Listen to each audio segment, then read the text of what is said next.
오늘은 13년간 반지하에서 살아 숨쉬다 13개월 만에 새로운 삶을 맞이한 남자 염따에 관한 이야기입니다. 염따는 1984년 울산에서 태어났습니다. 그가 태어난 연도인 1984는 이후 그의 성공에 있어 큰 요인으로 자리 잡는데요. 이는 뒤에 가서 다시 이야기하도록 하고, 그의 본명은 염연수입니다.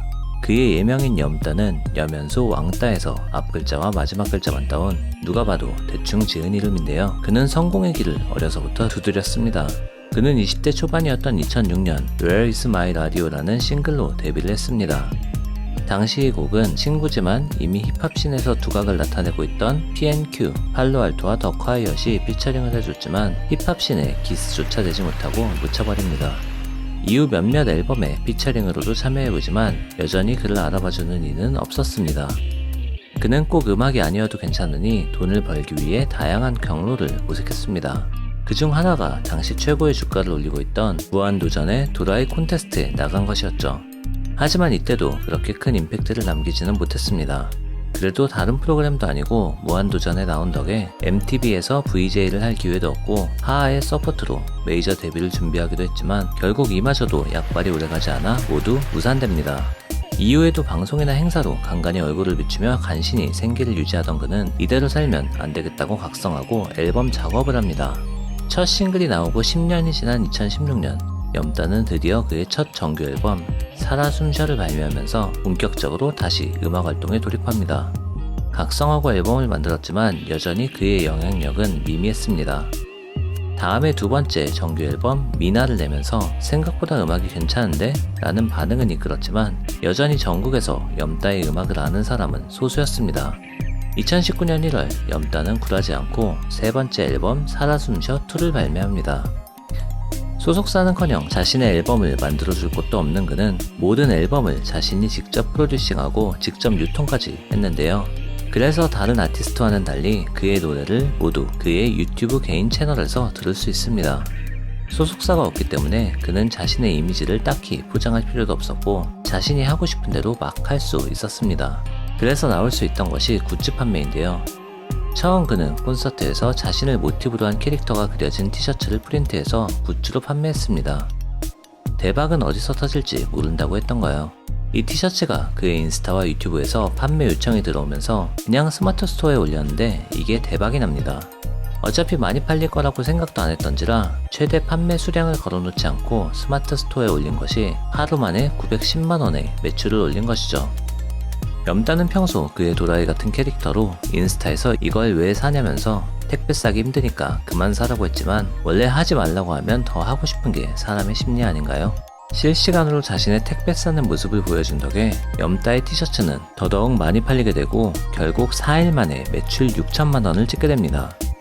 13년 동안 음악도 열심히 만들고 TV에도 나가고 각종 술자리에 나가서 인맥 관리도 했었지만 큰 효과가 없던 것이 정말 아무 생각 없이 만든 티셔츠 하나에서 예기치 않은 대박이 터진 것이죠. 이 작은 티셔츠 하나의 날갯짓으로 그의 인생은 바뀌게 됩니다. 결국 매일 지하철과 택시를 타던 그는 이 티셔츠 판매로 캐딜락의 에스컬레이드를 구입하기도 합니다. 그의 첫 번째 은인이 티셔츠였다면 두 번째 은인은 딩고라고 할 수 있습니다. 딩고에서 파생되어 힙합만을 다루는 딩고 프리스타일 제작진은 염따가 티셔츠 판매로 화제가 된 것을 보고 바로 연락을 취합니다. 그리고 몇 달간 딩고 프리스타일은 염따의 콘텐츠를 미친듯이 생산합니다. 이 과정에서 염따의 이름을 알리게 된 노래 Don't Call Me도 이때 출시됩니다. 거기다 딩고 프리스타일은 그들의 2019 최대 히트 영상인 창모의 킬링 괄소를 띄운 후 염따와 앰비션을 만나게 하고 염따와 친한 더콰이엇을 출연시키고 이후에는 아예 힙합 84 라인을 모두 불러옵니다. 재미있는 점은 염따를 제외한 84 라인의 힙합 아티스트들은 이미 힙합씬에서 꽤 굵직하게 자리를 잡은 상태였습니다. 빌리네어의 수장 더콰이엇, AOMG의 전 공동대표 쌈디, VMC 수장 디플로우, 하이라이트의 수장 팔로알토까지 이쯤 되면 염따의 이름이 미래를 내다본 이름인가 싶을 정도였는데요. 어쨌건 염따를 주축으로 딩고는 이 84 라인의 멤버들을 모두 모아 콘텐츠와 콘서트를 짜게 됩니다. 사실 이런 컨텐츠들은 염따에게 큰 의미가 있었습니다. 만약 크게 인지도 없는 브랜드가 갤러리아 명품관 1층에 샤넬, 루이비통, 구찌와 같이 있으면 지나가면서도 저건 뭐지? 하고 관심을 갖게 될 수밖에 없는데요. 염따도 비슷한 느낌이었습니다. 8.4 모임의 컨텐츠로 인해 염따의 음악적 인지도가 한순간에 올라가게 된 건데요. 그런데 정말 더 큰 사건은 8.4 라인들이 모인 장소에서 일어납니다. 염따가 자신의 차를 후진하다가 덕화이엇의 벤틀리를 박아버린 것이죠. 수리비를 내주려면 돈이 필요하다고 티셔츠를 다시 한번 팔아야겠다고 예고를 하는데요. 티셔츠 전면에 자신이 사고낸 덕화의 벤틀리를 프린트해서 팔게 됩니다.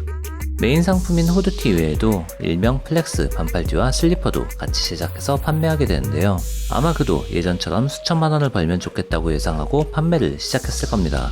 하지만 말도 안 되는 결과가 일어났습니다. 판매 첫날 4억 원, 둘째 날은 무려 7억 5천, 마지막 날에는 9억 원을 팔면서 약 20억 원에 가까운 매출을 올린 것인데요. 주문 건수로 따지면 약 4만 건에 가까운 주문이 들어왔다고 합니다. 벤틀리 수리값 벌려고 시작한 일이 벤틀리를 3대는 살 수 있게 돼버린 것이죠. 결국 그는 이 일로 덕화이엇의 벤틀리를 아예 인수해버리고 자신이 만든 유행어와 이름이 비슷하다는 이유로 용산에 있는 파크타워로 이사까지 가게 됩니다. 참고로 파크타워는 현재 전용 면적 100제곱미터 기준으로 17억에서 18억 사이에 거래되고 있습니다. 또 자신의 인스타그램 스토리에 처음처럼을 마시는 영상을 올리니 처음처럼 마케팅팀에서는 아예 염따를 모델로 세우고 플렉스 라인을 내놓기까지 했는데요. 계속해서 물이 빠지려고 하면 물이 들어오던 그는 금방 사그라들 거라는 주위의 기대를 무너뜨리고 결국 람보르기니의 아벤타도르까지 구입하게 됩니다. 아벤타도르는 이전 람보르기니 영상에서 설명했지만 람보르기니의 플래그십 모델로 무려 6억 5천만원부터 시작합니다. 13년 동안 번 돈이 지난 13개월 동안 번 돈에 세금도 되지 않을 만큼의 인생 한방 플렉스를 보여준 염따인데요. 분명 그의 성공은 단순히 우연으로만 치기에는 그가 지금까지 해온 헛슬을 무시할 수 없습니다.